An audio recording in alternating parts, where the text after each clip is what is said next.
All right, my fantastic producer is going to lead us off with a joke. We're living through historic times, so let's lighten it up a little bit. Take it away. What do we got? Okay, this is from Bill Clinton. He said, being president is like running a cemetery. You've got a lot of people under you and nobody's listening. I don't know if he was talking about Monica Lewinsky, but I sure hope he was, because that's freaking hilarious. Anyways, so much has happened this week. Joe Biden dropped out Sunday morning, and it doesn't seem like he knew he was dropping out, and they had to pitch him on it later. So many weird things about this. He sent out a tweet. Well, he sent out a tweet. His staff sent out a tweet, or Nancy Pelosi or somebody did. But this PDF comes out on Twitter, which is funny because it's Elon Musk's platform. He could have chosen any one of the liberal social medias that have backed him up this whole time, but he chooses to go after Elon Musk platform, who's going to be giving Trump $45 billion a month from now on. $45 million a month is what Elon Musk has committed to. No, not billion. No, he doesn't even have 45 billion in liquid assets like that. But anyways, he's going to be giving 45 million a month to Donald Trump. Yes, that is true. And it seems like when this PDF came out, it wasn't on White House letterhead. It was on Joe Biden's personal letterhead.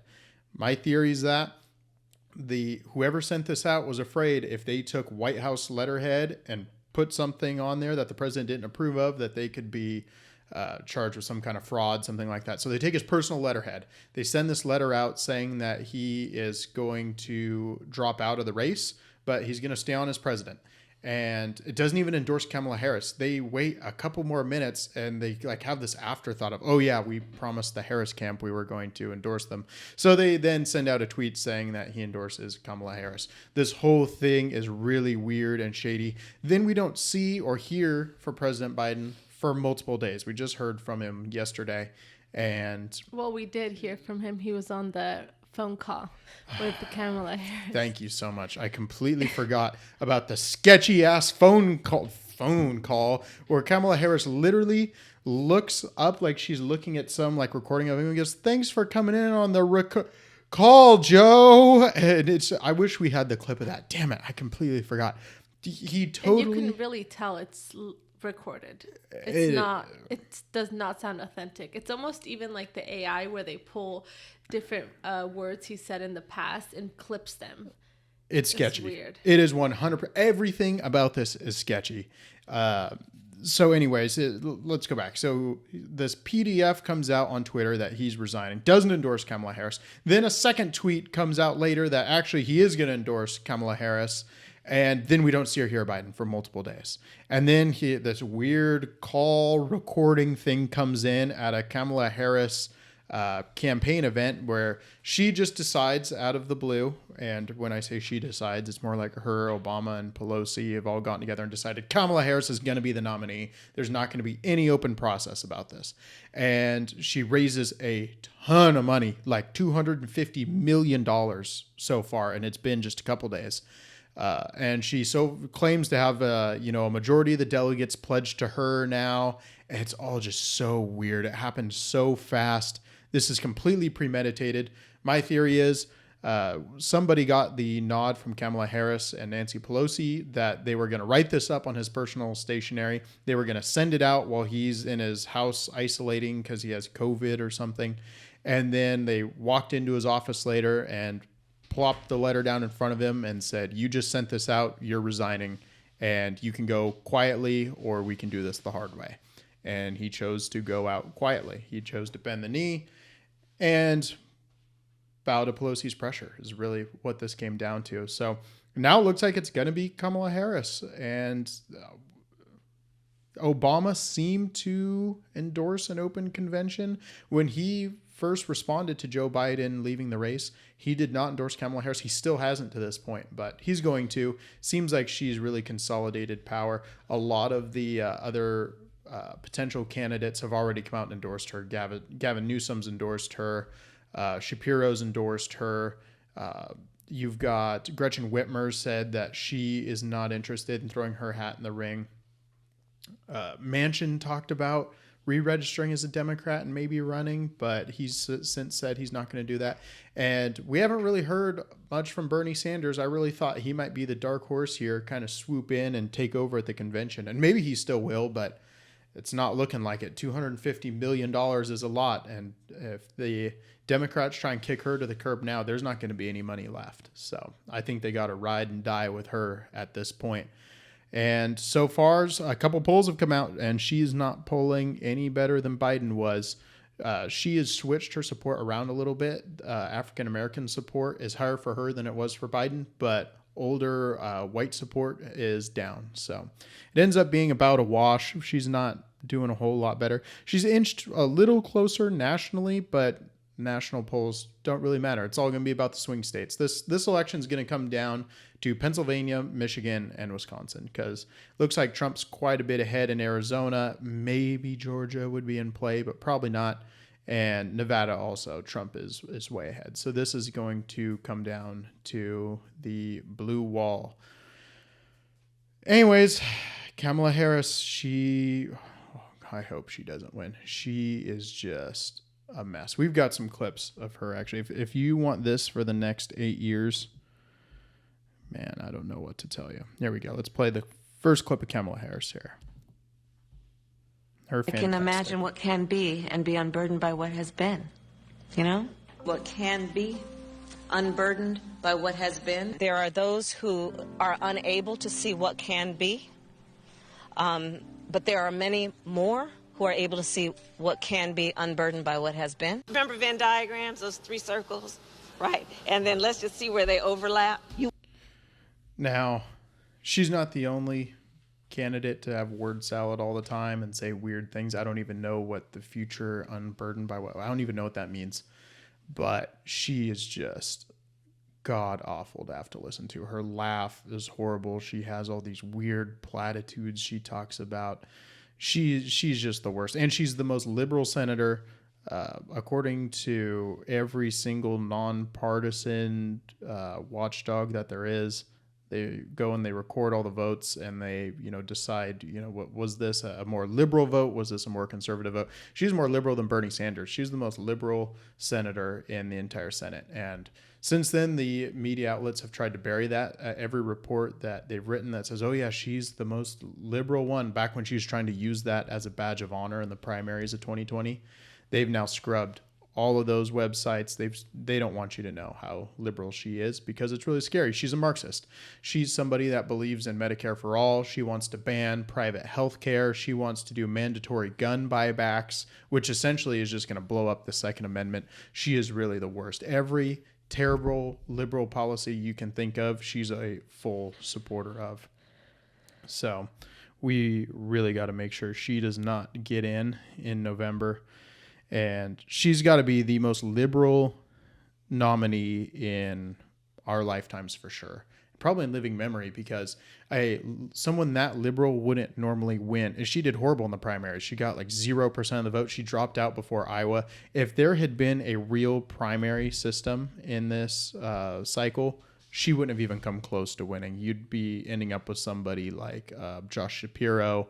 You'd be ending up with somebody like Bernie Sanders, who actually has support in the Democratic Party. She's so unlikable and just terrible that she wouldn't do well in a primary. And that's really going to hurt the Democrats, because we have the primary system for a reason. It's best man win, because that is going to be the candidate who runs the strongest campaign in the general.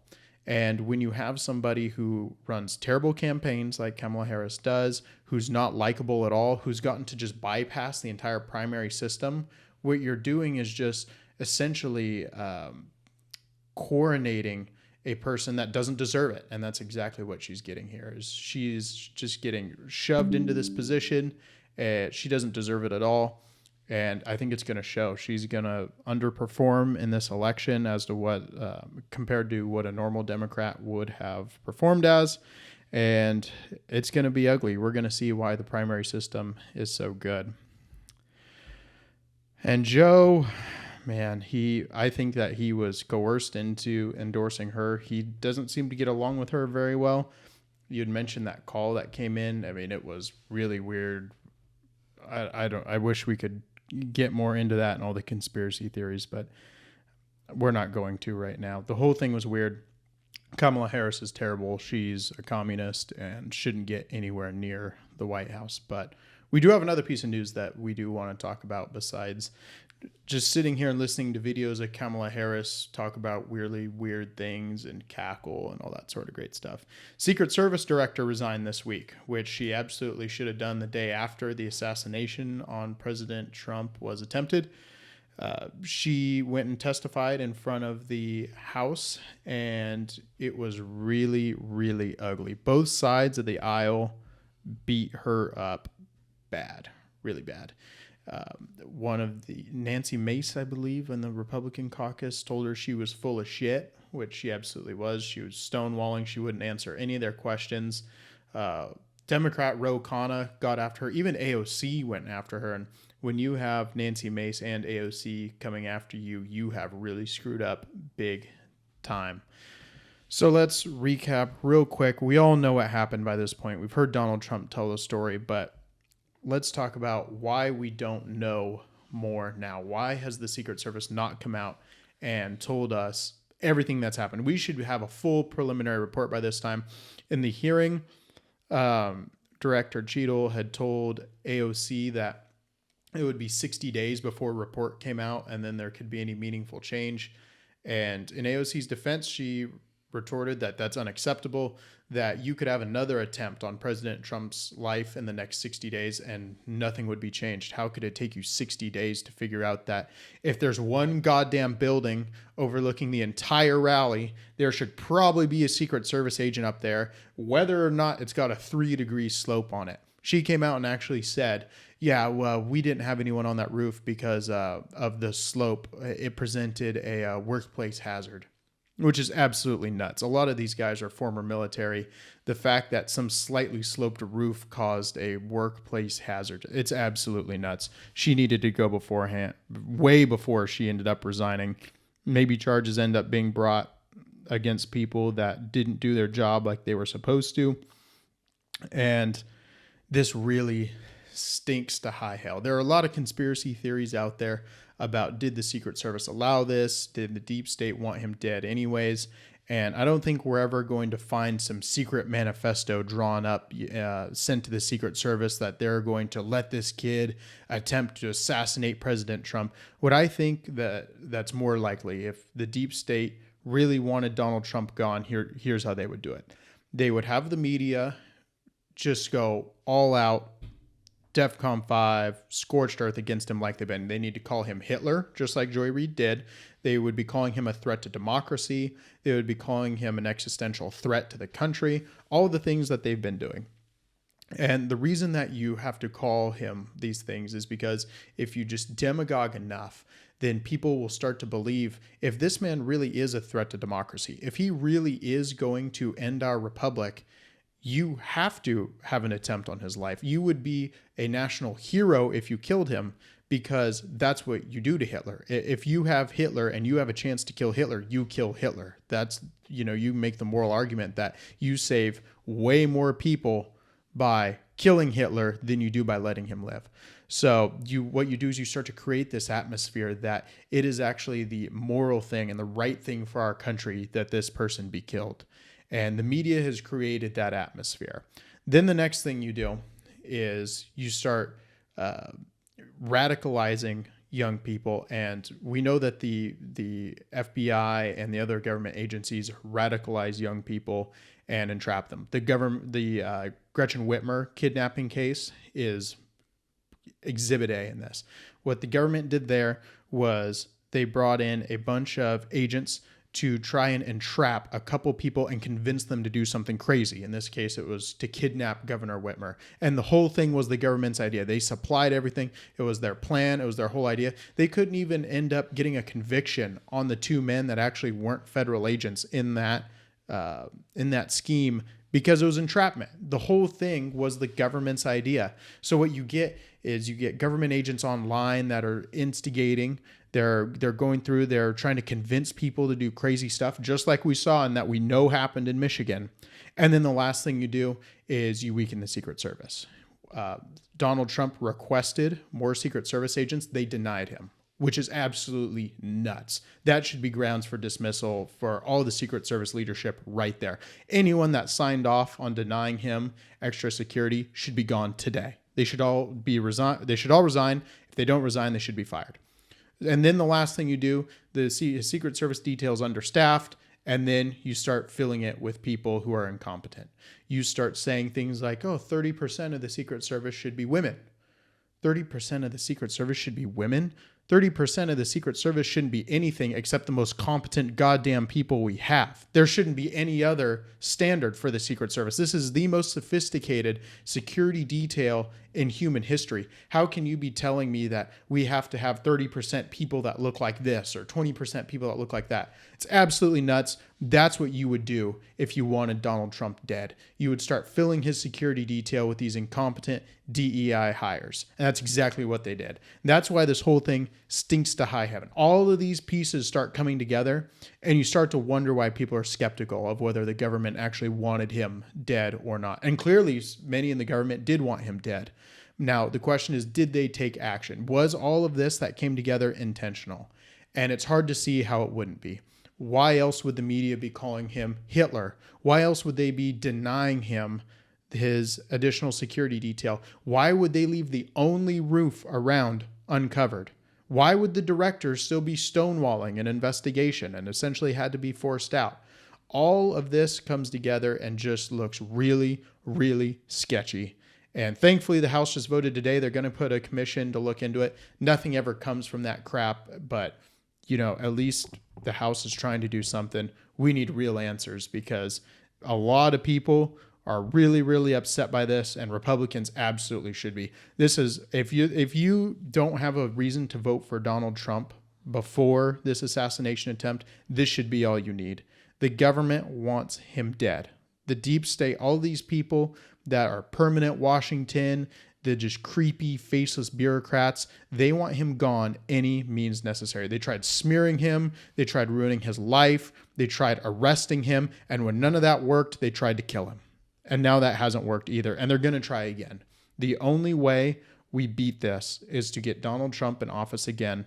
And he needs to go through the federal government and get rid of all of these faceless, bureaucratic scumbags that are there to just protect themselves and to enrich their friends. It's got to be done. And the first place we're going to have to start is the Secret Service, because these people, the DEI, the affirmative action crap has even infected them. And it's got to be taken care of, because if it's not taken care of there's going to be another attempt on Trump's life. And this time it might not be within an inch of being successful. We might be talking about how it was actually successful. Thank God we get to say attempt after the words Donald Trump's assassination so far, because, man, we'd be in deep, deep trouble had that kid been a little bit better of a shot. Or he hadn't moved his head. Or if Donald Trump hadn't moved his head. You're right. There's a ton of different things. Donald Trump chalks it up to divine intervention. I mean, if you believe in God, it's tough to see how that isn't, a manifestation of God's will right there. I mean, who would ever want to see that on live television, man? You could imagine just what the country would go through watching Donald Trump's head get exploded on live television.